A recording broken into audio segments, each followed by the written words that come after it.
Oke, buat kalian yang punya motor dan ngerasain shockbreaker kalian depan atau belakangnya itu udah nggak enak, tonton video ini sampai selesai. Karena apa? Di video ini kita mau sharing bagaimana caranya biar kita lebih irit di dalam menanganin shockbreaker yang rusak di motor ya. Jadi stay tune terus, tonton video ini sampai selesai, karena di video ini banyak banget hal-hal yang perlu kalian tahu, terutama pengalaman kayak saya kayak gini yang shockbreakernya udah keras kayak gini. Tonton video ini sampai selesai.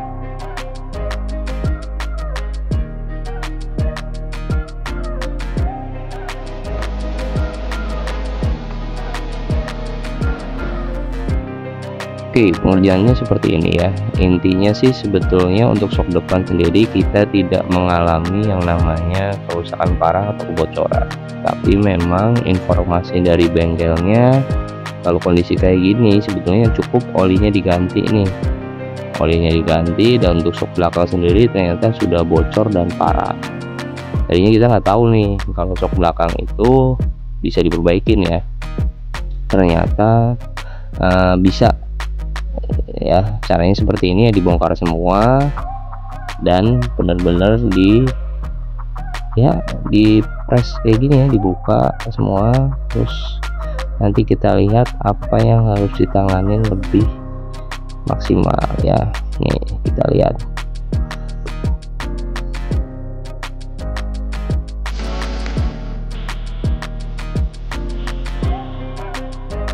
Oke, ternyata benar ada kebocoran parah di bagian tabungnya ya.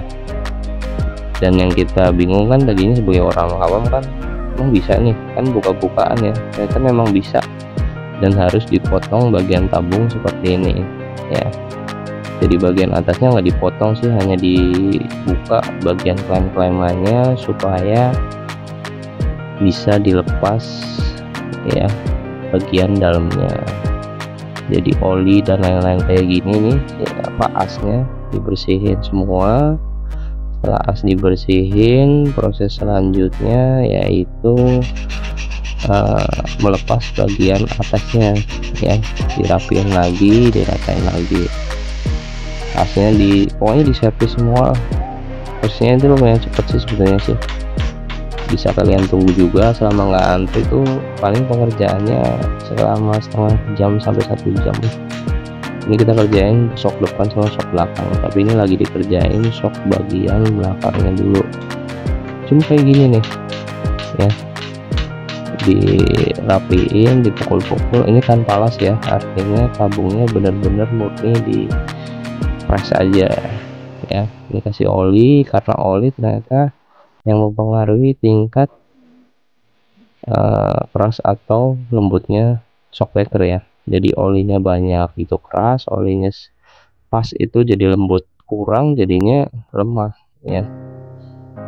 Makanya perlu diperhatiin di bagian ini.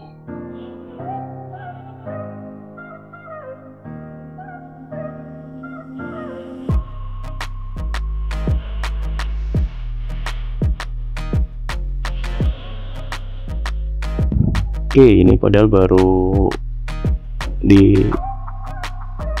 ya, tapi belum dipres, dan efeknya benar-benar langsung kelihatan seperti ini ya. Jadi sistem hidroliknya itu langsung benar-benar bekerja ya.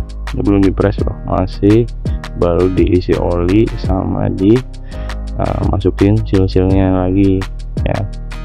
Jadi nanti kalau udah dipres, udah ditutup benar-benar, itu efeknya langsung kelihatan naik turunnya secara lembut. Ini udah kelihatan nih, ditarik, nah tuh kan, kita udah langsung kunci ya. Artinya bisa dipakai pun nanti nah nih lihat nih, dia naiknya pelan-pelan nih. Shockbreaker yang bagus itu kalau kalian pakai di saat ada rebound, dia itu naiknya pelan kayak gini nih. Nah ini mau dipres dulu nih sama abangnya nih ya. Ini udah mulai dipres, jadi untuk mengurangi yang namanya kebocoran. Sebenarnya ada alatnya, abangnya bilang ada alatnya, cuma dia sendiri belum ada, tapi kedepannya pasti ada. Nih kelihatan ya, ditekan dia naiknya pelan-pelan, jadi reboundnya tuh pelan-pelan kalau speaker yang bagus. Kalau yang mati dia turun banget ya, tinggal di press bagian sampingnya, nah dipasang lagi cepet kok. Kalau sok belakang doang tuh pengerjaannya paling setengah jam 15 menit lah, cepet nggak lama. Jadi kalian pun bisa nunggu ya, lebih murah juga.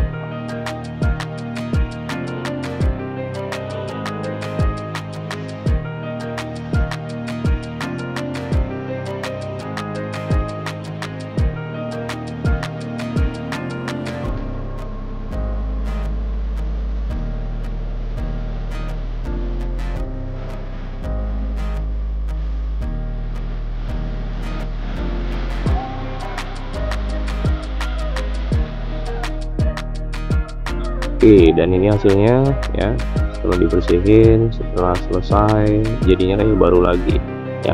Padahal ini Vario 2016 tapi kondisinya jadi baru lagi. Oke, kalau ini pengerjaan dari shock breaker depannya. Kalau shock breaker depan sih intinya hanya kita lakuin yang namanya ganti oli ya, karena kondisi shocknya sendiri, pernya sendiri itu masih bagus ya, jadi kita hanya lepas dan kita ganti oli ya. Dan informasi dari montirnya ya atau abangnya, kalau shock breaker sebetulnya minimal 1 tahun sekali itu harus diperiksa, karena biasanya kondisi olinya juga udah kurang bagus. Lagian kalau shock depan kan nggak perlu di press nih, nggak perlu dibongkar, hanya dibuka bagian atasnya, seal sama klepnya, nanti tinggal diganti olinya ya. Jadi kalau udah diganti olinya itu bisa normal lagi ya reboundnya ya. Jadi shock breaker itu yang penting reboundnya enak, olinya kondisinya baru ya, jangan bocor ya. Ini udah nih semua, langsung dicoba. Nah ini kan langsung, oli itu ya yang buat shock breaker itu ya, tadi yang kita sampein waktu kita servis shock belakang ya, banyak sedikitnya oli itu mempengaruhi lembut kerasnya rebound ya. Semakin sedikit olinya, reboundnya semakin keras, semakin banyak olinya keras juga, tapi kalau pas itu reboundnya jadi lebih lembut ya. Ini abangnya juga kan tes lagi ya, nyobain lagi, kalau kira-kira masih keras, kurang lembut, ataupun masih kurang oli ya ditambahin lagi. Kalau ini feelnya feel si abangnya masing-masing ya, kayak kita juga nggak bisa ngerasain, juga nggak ada takarannya pasti ya. Jadi ini udah selesai pengerjaan hampir semua, shock depan sama shock belakangnya. Setelah itu dicuci lagi biar kelihatan kayak baru lagi.